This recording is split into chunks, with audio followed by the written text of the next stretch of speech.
Hello everyone, I hope you're all having a great day today. Welcome back to the show, and in this video we're going to be doing a review for Star Trek II: The Wrath of Khan, which came out in 1982. This was the second Star Trek film in the original Star Trek film series, which came out after this show, and it included the original cast. I did a review for the first movie, which wasn't really that good, but this was actually a big improvement, so let's hop right into the review and talk more into some of the details. Now to start off, the overall story is just very good. The storytelling is done well. The whole Project Genesis was setting stuff up for future Star Trek films, and it's all just very interesting what they're doing. And there are some pretty deep themes in here about getting older. As our main characters are getting older and they're having new roles, they have different things they have to do. And then there's also the element of the main villain, Khan, wanting to get revenge. And overall, he's a very good villain, very intimidating. And all of the other characters in the film are done very well. And it did a pretty good job of making sure a lot of them got a moment to shine. Although there were a few of them which I think it could have done a little bit better job of. But overall, it did very well with the characters and making them all have different personalities. They stood out from one another, and they all played a good role into the story and the themes, and of course the storytelling overall was good, as I already said, so this definitely works as a good sci-fi movie. The visuals were also really good, especially for the time. Aside from the cinematography being very good, the director did a good job. It doesn't try to do too much with the limited technology of the 80s, whereas the first movie was trying to do some of the green screen and some of that stuff that just didn't look that good back then. In this movie, they just knew their limits, and they stayed away from all of that stuff and made sure all the visual effects looked good. And so, because of that, this has aged better than the original Star Trek movie.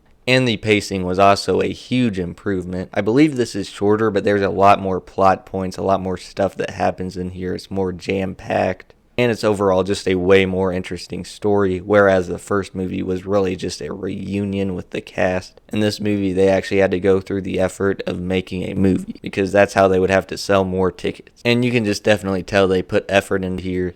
They worked diligently, and they made sure all the details worked out very nicely. And of course, the action is done really well, the space battles and the other battles, and this does a really good job with the tension as all of this crazy stuff is going on. And when you get to the end of the movie, Spock's sacrifice is done really well, although as soon as you read the title for the third movie, you know it really didn't last long. But overall, a pretty good Star Trek movie. If you're a fan of Star Trek, you might want to check this out, or just science fiction movies in general. This is done really well. So overall, on the quality scale of 0 to 100, we'll give it an 89%, and I would definitely recommend this. But let me know what you think about it in the comment section down below. As always, thank you guys so much for watching. If there's a movie you would like me to review, you can also let me know in the comment section down below, and I'll see you guys in the next